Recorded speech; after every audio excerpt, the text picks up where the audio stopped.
everyone, today I'm going to show you how to make a grip bag just like these for any outdoor sport where you're looking to get a little bit more grip when it's humid and your hands are all slick, especially for disc golf outside in the summer, your hands getting sweaty.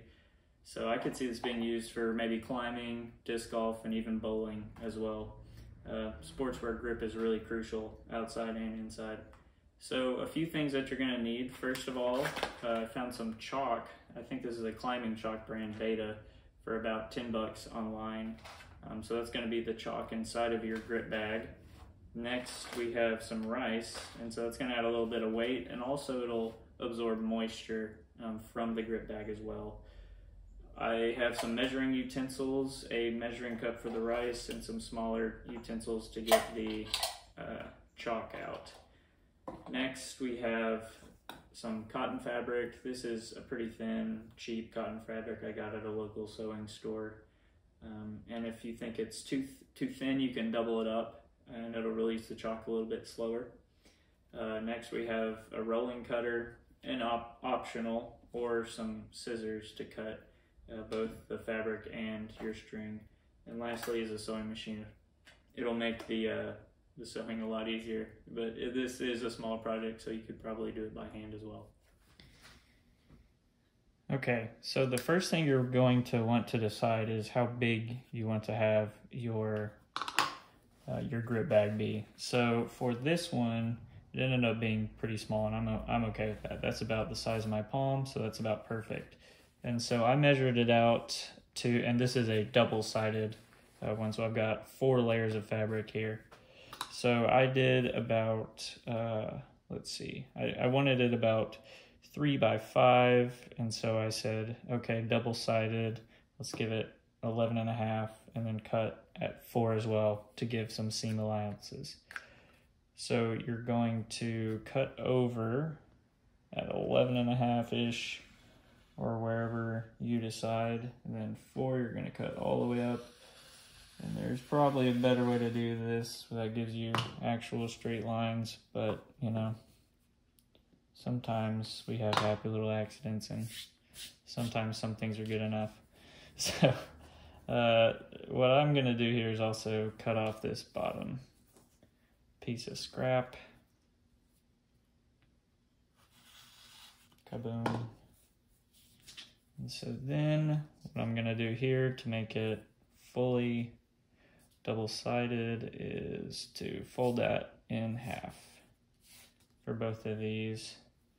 And so the next step is go to the sewing machine and to sew these together to make a little, basically a pouch.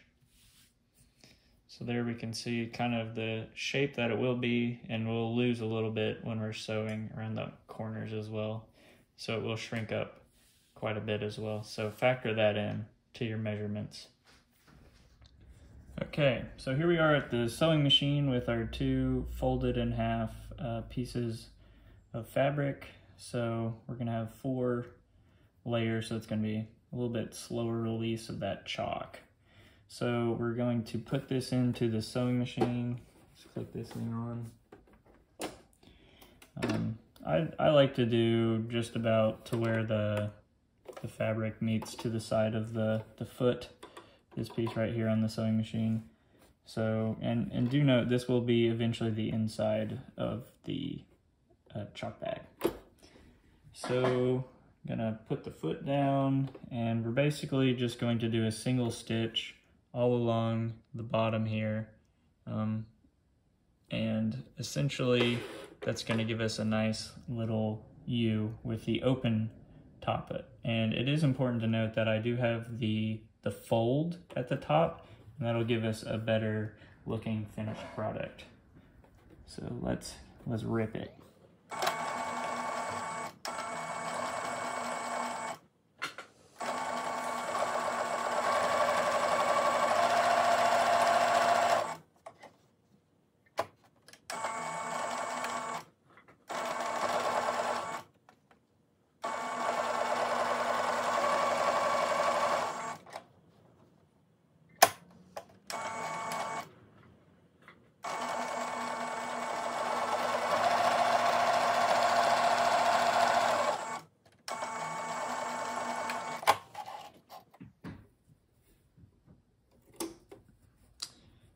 Okay, and so there you go. There we have our basically inside out chalk bag with the finished edges at the top here.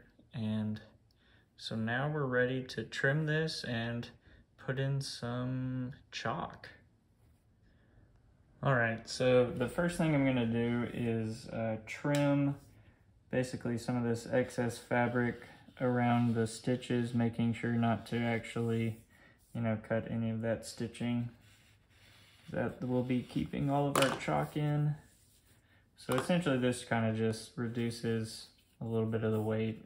Not that it's really all that heavy, but it's also kind of getting rid of all the fabric on the inside that's kind of just taking up space. Not really a crucial step, so feel free to skip it. I also like to trim the kind of dangling strings from the stitching. Looks like we did pretty good there, not a ton of stragglers. Okay, and so now we're ready to turn it inside out. So all of this ugliness will be on the inside. We'll basically never see it again. So no worries if it looks ugly on the inside. So one thing you do want to check for is check your stitches to make sure you don't have a gaping hole to where all your chalk will be rushing out of. Looks like that we did miss a little bit of a stitch there, but it's only to the inner pocket, so we'll probably be okay there. But if you have a hole that goes all the way to the inside, probably want to go back to the sewing machine and stitch that up. But we are ready to add in our rice and chalk. Okay, so now we're adding in our chalk and rice. So I've got my Beta powdered chalk, and I'll give you kind of a look at what this looks like on the inside. It basically just looks like flour in there.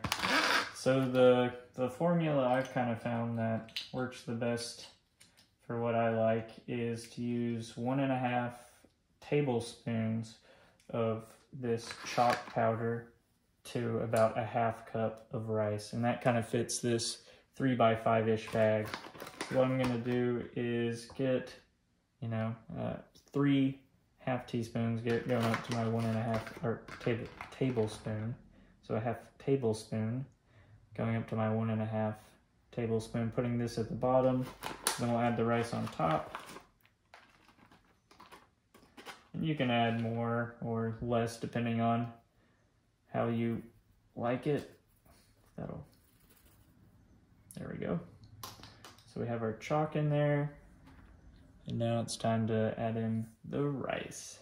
So have a measuring cup, 4.5, 1/2 cup.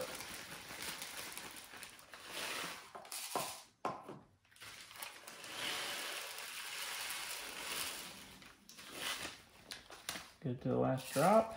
Okay, and let's pour that in.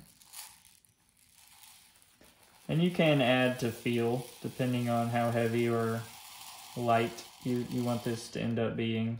So the fun thing about DIY is you can really customize these things. So there we go, you can kind of feel it and decide if you want a little bit more or less rice. Do you want it to be a little bit baggier or kind of firm like I have it here?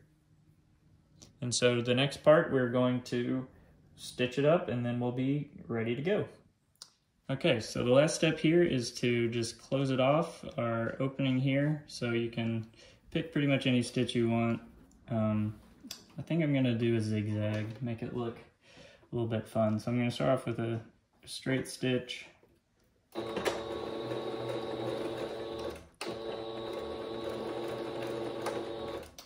And then switch over to my zigzag and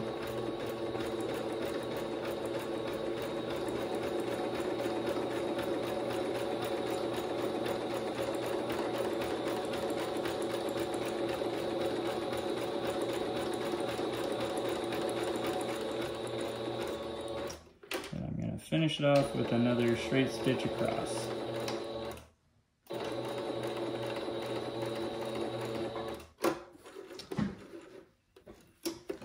And there you go. So you got yourself a finished birdie bag, and you can shake it up and get all the chalk and rice mixed together, and you'll be ready to have some dry hands out there on the course or in the bowling alley or wherever. Thanks for watching. As a final note, I figured I'd kind of show the difference between the single wall bag, where it's just one piece of fabric between the rice and chalk, and the one we just made that has two pieces. So obviously, I mean, you can see that the chalk just really piles out, and you know, you're getting a ton of grip out of that, but you're also losing the chalk quite a bit faster. So with this one, you kind of just pop it up, and you can still get a little bit of a cloud, but definitely not to the extent that we get from the single wall. So if you're wanting a lot more grip and a lot more chalk readily, or it just absolutely coats your hand, definitely go for the single wall. But if you want just the regular amount that you get from a lot of the other comparable grip bags, in disc golf you have like the whale sack, or I think there's the birdie bag, or there's a few others, but this is a lot more comparable to those, I've noticed, with the two pieces of fabric between the rice and the chalk. And so it will eventually lighten up to be a similar color to this one. I have another one over here that I've used quite a bit, so you can kind of tell this is the fresh one, and then this one's starting to release the chalk pretty well. So I figured I'd show that as well. All right, thanks again.